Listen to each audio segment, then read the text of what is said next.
Bonjour à tous, c'est Jean-Luc Roux sur sa chaîne YouTube. Aujourd'hui, nous allons parler d'actualité, de défense et de géopolitique. Un petit panorama de ce que nous avons vécu depuis quelques jours au niveau géopolitique et au niveau armement à travers la planète. Au niveau de Scorpion, ça fait donc 10 ans d'innovation pour l'armée de terre française. Lancé le 5 décembre 2014, le programme Scorpion fête aujourd'hui ses 10 ans. Axé sur la modernisation des équipements et des méthodes de combat de l'armée de terre française, il constitue un tournant stratégique pour garantir la supériorité opérationnelle des forces françaises face aux défis de demain. Retour sur une décennie d'innovation. En 2014, le ministère des Armées dévoilait le programme Scorpion, synergie du contact renforcé par la polyvalence et l'infovalorisation. C'était un projet très ambitieux visant à transformer la manière dont les unités de l'armée de terre française mènent leurs opérations. L'objectif, optimiser la coordination entre les soldats, les véhicules et les systèmes d'armement grâce aux nouvelles technologies. 10 ans plus tard, ce programme est devenu un pilier de la stratégie militaire française, offrant des capacités inédites sur le terrain. Le cœur du programme Scorpion repose sur le renouvellement des véhicules blindés et connectés, les remplaçants des VAB, AMX-10RC, respectivement les Griffons et Jaguar, sont désormais opérationnels et équipent les régiments de l'armée de terre. Ces véhicules plus robustes, agiles et connectés intègrent des technologies innovantes comme des systèmes de protection active et une interconnexion numérique en temps réel. Le Serval, un véhicule léger blindé pour des opérations rapides, complète cette flotte. Ces nouveaux équipements conçus pour opérer ensemble dans un système unifié garantissent la sécurité des troupes tout en augmentant leur efficacité sur le terrain. Dans le cadre de ce programme, des chars Leclerc ont également été dotés d'attributs nécessaires au combat collaboratif, dont le système d'information du combat de Scorpion, le SICES, de radiocontact et à l'amélioration de leur protection contre les engins explosifs improvisés et les roquettes. L'atout principal de Scorpion réside dans le concept de combat info-valorisé. À travers le SICES, chaque unité, véhicule ou soldat est relié à un réseau numérique commun. Ce système permet un partage instantané des informations tactiques, localisation des alliés, identification des menaces ou encore coordination des frappes. Cette connectivité révolutionne les stratégies de combat en permettant une réactivité accrue et une meilleure synchronisation des forces. Le programme Scorpion s'inscrit dans une vision à long terme de la défense française. D'ici 2035, l'ensemble des unités de combat devraient être équipées et formées à ces nouveaux outils. Plus de 4000 véhicules blindés viendront ainsi renforcer la coopération internationale, notamment avec la Belgique, dans le cadre du programme CAMO. Cette transformation vise à renforcer la capacité d'adaptation de l'armée française face à des conflits de haute intensité marqués par l'émergence de technologies adverses toujours plus sophistiquées comme les drones ou la guerre électronique. 10 ans après son lancement, Scorpion illustre donc la capacité d'innovation et d'adaptation de l'armée française. Si des défis subsistent, notamment en termes de coordination industrielle et les budgets, le programme ouvre une nouvelle ère pour les forces armées françaises où numérique et réactivité opèrent en synergie. Il y a aussi, on peut parler du pacte drone aérien de défense qui est désormais pleinement opérationnel, signé le 17 juin 2024 à Villepinte, dans le cadre du salon Eurosatory par le ministre des Armées et des Anciens Combattants. Le pacte drone aérien de défense regroupe les industriels français de ce secteur d'activité qui ont participé à cette initiative.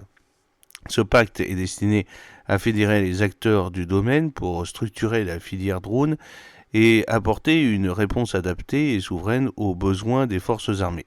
La Direction générale de l'armement, la DGA, assure le pilotage de ce pacte avec le soutien du groupement des industriels de l'armement terrestre, le J4, et le séminaire de lancement rassemblant tous les membres du pacte s'est tenu le 2 décembre à Ballard.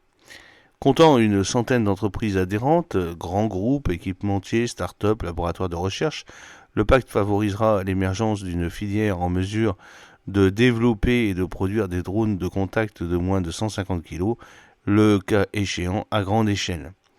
Les deux premiers cas tests lancés le 2 décembre concernent d'une part l'acquisition en masse d'un drone d'entraînement low cost pour lequel il est envisagé de livrer un premier lot de 1000 drones pour l'exercice Orion 2026, et d'autre part la recherche de concepts de vecteurs longue portée.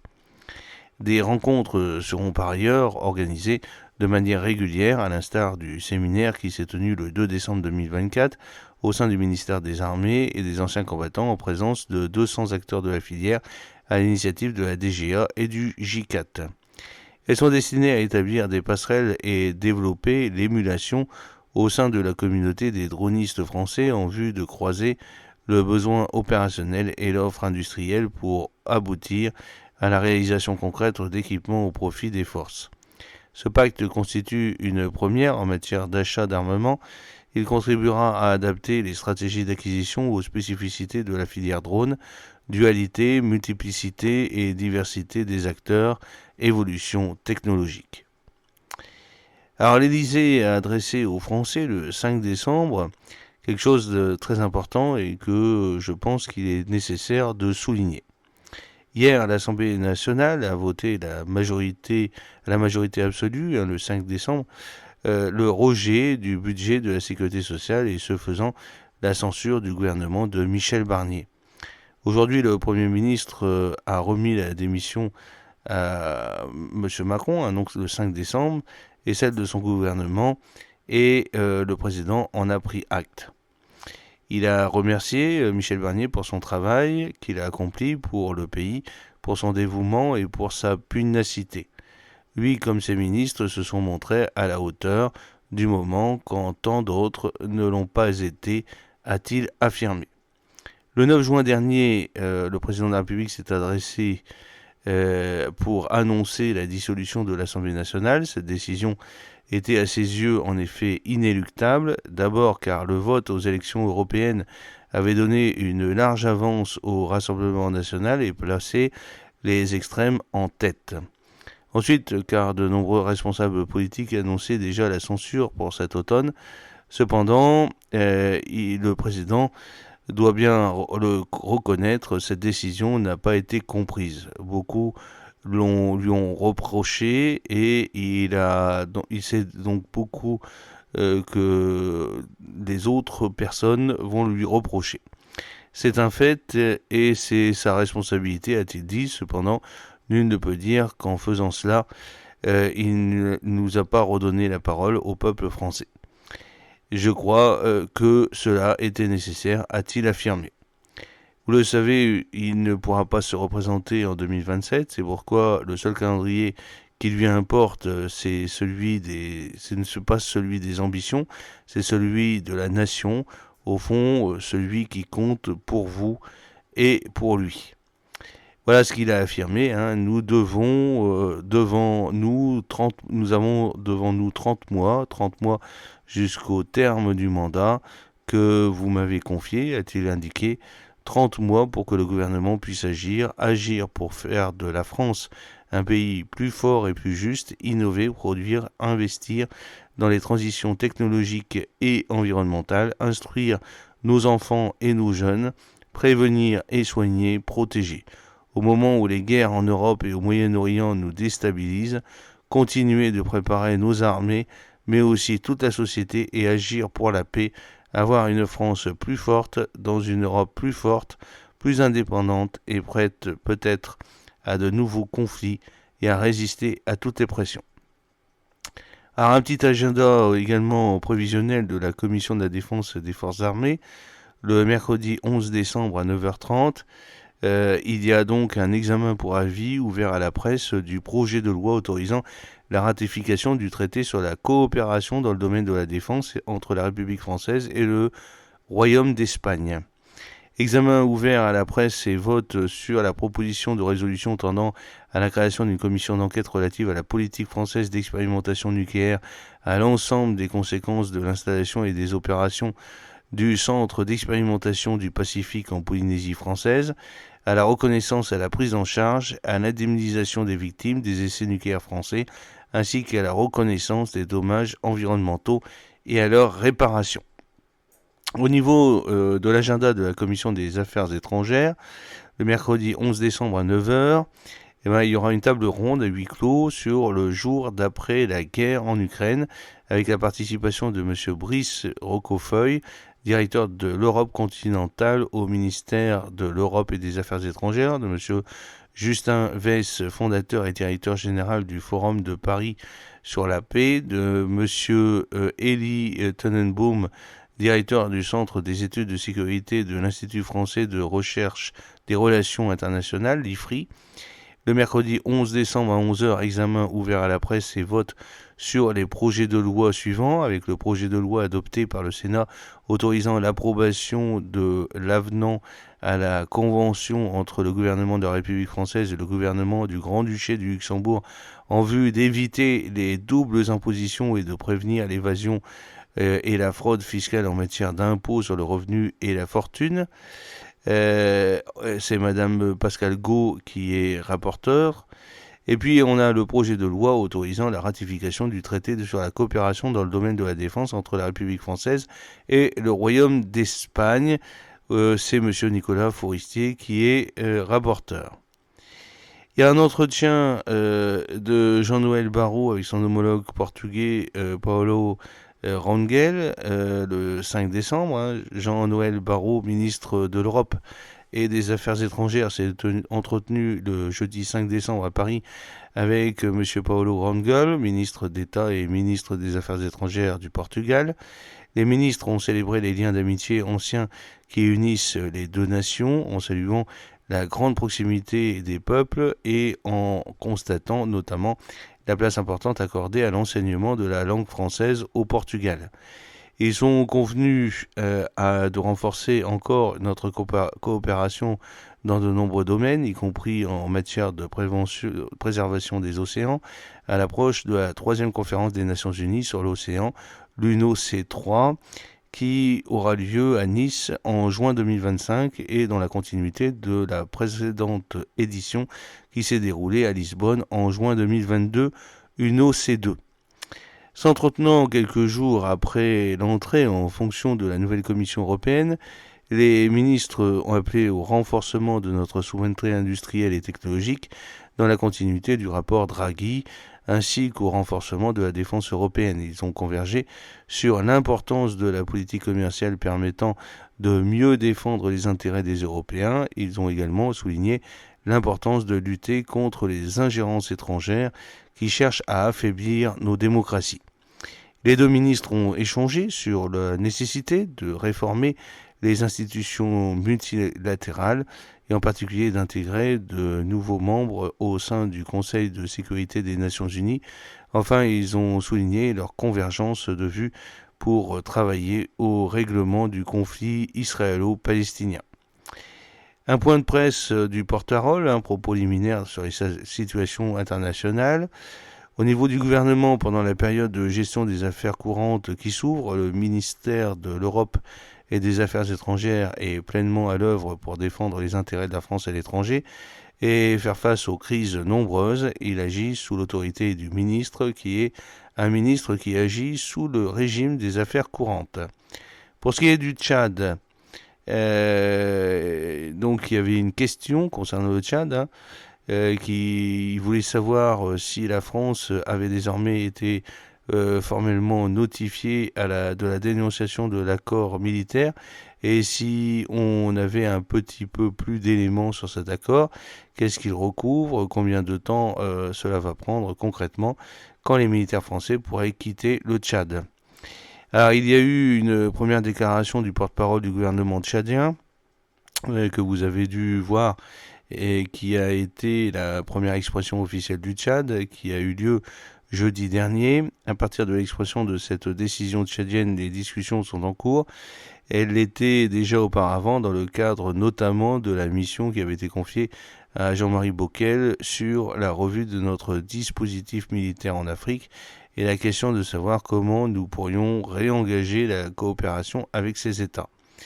Dans ce cadre, les ministres français et tchadiens se sont vus au Sénégal dimanche dernier, le 1er décembre, en marge des commémorations du massacre de Thiaroye et ils ont pu échanger de façon constructive. L'ambassadeur de N'Djamena, de son côté, a débuté des consultations avec les autorités tchadiennes pour préciser un peu les modalités de mise en œuvre des orientations exprimées par le Tchad. Il est malheureusement un peu tôt pour vous donner des éléments précis puisque ce sont des discussions qui débutent et je ne peux pas vous donner d'éléments précis sur le futur du partenariat franco-tchadien, mais je sais que ce sera le fruit d'un dialogue intense qui est déjà en cours et qui continuera dans un esprit d'ouverture et de co-construction. Au niveau de la Corée du Sud, déplacement de Trump à Paris, la première question qui a été posée, c'est quelle est l'attitude de la France face à la situation politique actuelle de la Corée du Sud? Et deuxième question, Donald Trump est invité à la réouverture de Notre-Dame de Paris. Aura-t-il une entrevue avec le président Macron lors de sa visite? Et quelles sont les attentes de la France pour cette visite? Sur la première question sur la situation en Corée du Sud, nous avons suivi avec beaucoup d'attention les événements qui ont eu lieu cette semaine et nous nous réjouissons de la levée de la loi martiale. C'est l'occasion pour la France de rappeler son attachement à l'état de droit et à la démocratie en Corée du Sud et nous continuerons bien évidemment à suivre la situation. Le président élu américain a indiqué qu'il serait présent pour la cérémonie de réouverture de Notre-Dame, vous l'avez vu, qui a eu lieu samedi, et c'est une organisation qui est majoritairement pilotée par l'Élysée. Je vous renvoie volontiers vers eux sur les questions un peu plus de détails, notamment ce que pourrait être le programme de Donald Trump ou sur les autres chefs d'État présents. Au niveau du Tchad et de Gaza, une question encore pour aller plus loin sur le Tchad et poursuivre la question de la collègue de l'AFP. Comment expliquez-vous cette décision qui a pu paraître soudaine déjà? Comment est-ce que vous pouvez l'analyser? Deuxième question sur Gaza. Amnesty International qualifie la guerre en cours dans l'enclave palestinienne de génocide. Samedi dernier, Moshe Ya'alon, l'ancien ministre de la Défense israélien, a déclaré que l'armée israélienne menait un nettoyage ethnique dans la bande de Gaza. Comment réagissez-vous à ce qu'il a dit? Et quels termes utilisez-vous pour qualifier, vous, ce qui se passe à Gaza? Sur votre première question sur le Tchad, je n'ai pas de commentaires supplémentaires à vous faire, et notamment sur les motifs qui ont présidé du côté tchadien à cette décision. Je pense que c'est une question plus pour les autorités tchadiennes. Nous en avons pris acte et je vous renvoie aux différentes expressions que nous avons eues sur ce sujet et la réponse que je viens de faire à votre collègue de l'AFP en indiquant qu'évidemment ce sont les discussions qui sont en cours et que nous verrons comment le partenariat franco-tchadien évoluera après cette décision, mais en tout état de cause, encore une fois, ce sont des discussions qui ont lieu dans un esprit d'ouverture et de co-construction avec les autorités tchadiennes. Sur votre deuxième question, nous avons bien pris note effectivement de la publication du rapport d'Amnesty International sur Gaza. Comme vous le savez, la France n'a jamais cessé d'appeler au respect du droit international humanitaire qui s'impose à tous, y compris à Israël. Nous l'avons fait à plusieurs reprises et tout particulièrement s'agissant de la situation humanitaire et de l'obligation d'ouvrir et de laisser passer l'aide humanitaire à Gaza pour pouvoir subvenir aux besoins essentiels de la population. Ce qui se passe aujourd'hui à Gaza, et tout particulièrement dans le Nord, est d'une extrême gravité. La Cour internationale de justice à laquelle la France réitère son plein soutien a été saisie sur cette question. Elle n'a pas encore rendu de jugement définitif à ce jour. Elle a toutefois considéré dans les premières indications qu'il existait un risque réel et imminent de préjudice irréparable pour le peuple palestinien à Gaza. Mais in fine, il appartiendra aux juridictions compétentes, et tout particulièrement à la CIJ, de qualifier ce qui se passe à Gaza et surtout de se prononcer sur la commission ou non de ce crime.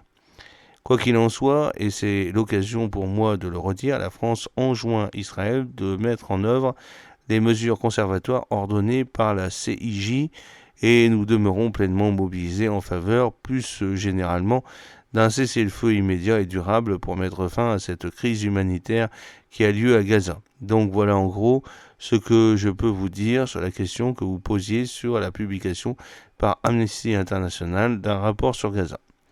Concernant le Liban, encore une petite question. Le dispositif mis en place au sud Liban pour veiller au bon déroulement des cessez-le-feu connaît des délais et tous les jours, il y a de nouveaux incidents qui risquent de compliquer la situation. Avez-vous quelque chose à nous dire à ce sujet? Deuxièmement, on n'a pas beaucoup entendu la France sur la situation en Syrie. Est-ce que vous avez quelque chose à dire là aussi? Sur la question du Sud-Liban, nous suivons cela de manière extrêmement attentive et avec beaucoup de vigilance puisque ça fait suite à l'accord sur le cessez-le-feu qui a été signé le 26 novembre dernier entre Israël et le Liban qui est entré en vigueur le 27 novembre, c'est-à-dire la semaine dernière et qui prévoit notamment un mécanisme de supervision de cessez-le-feu qui est monitoré par la France et les États-Unis.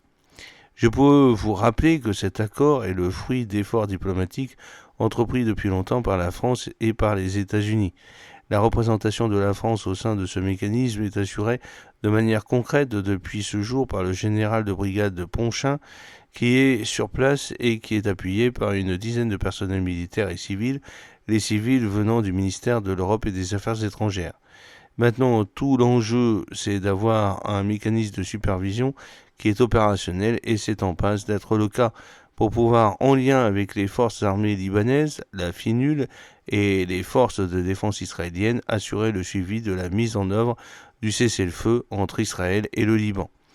Il y a bien évidemment eu des escarmouches ces derniers jours, nous les avons notées, mais encore une fois, le mécanisme de surveillance est là pour, comme son nom l'indique, faire en sorte que le cessez-le-feu soit respecté. Le comité de surveillance y travaillera activement pour assurer la cessation des hostilités d'une part et d'autre part pour appuyer les forces armées libanaises dans leur déploiement au sud Liban. Alors pour ce qui est de la Syrie, nous suivons de près l'évolution en Syrie.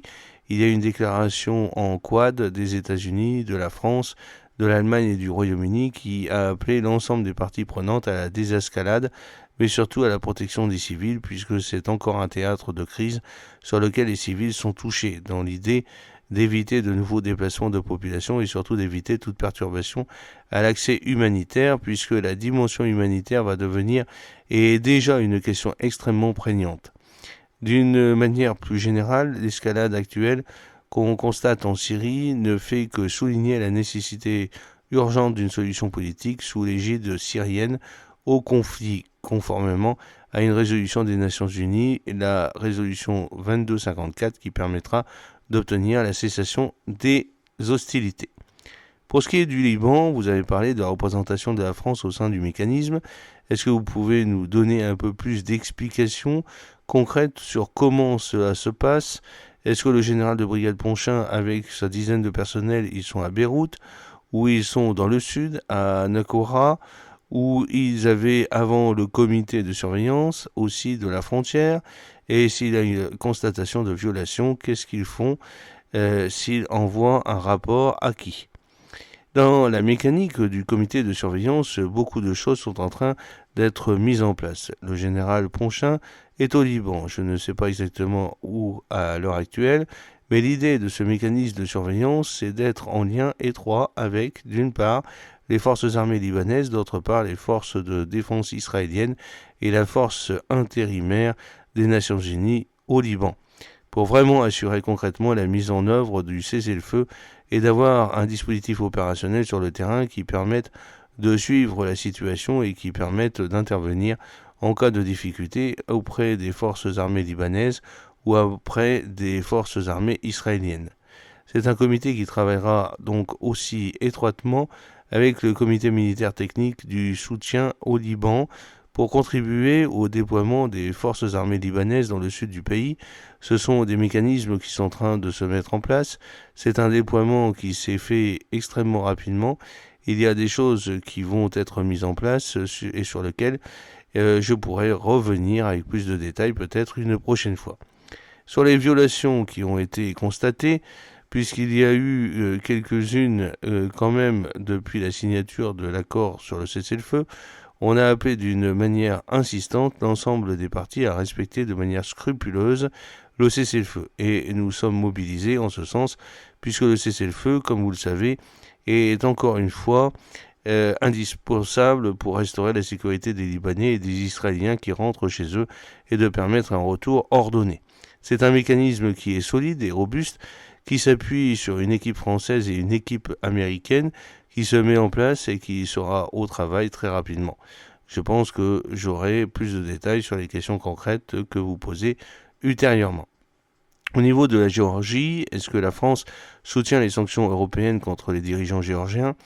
Il y a des discussions dans certains États membres pour ce genre de mécanisme de sanctions. Pour le moment, nous avons condamné de manière assez forte l'arrestation brutale des membres de l'opposition politique qui a été présentée par les autorités comme une mesure préventive, mais qui est une arrestation brutale et nous nous demandons leur libération immédiate.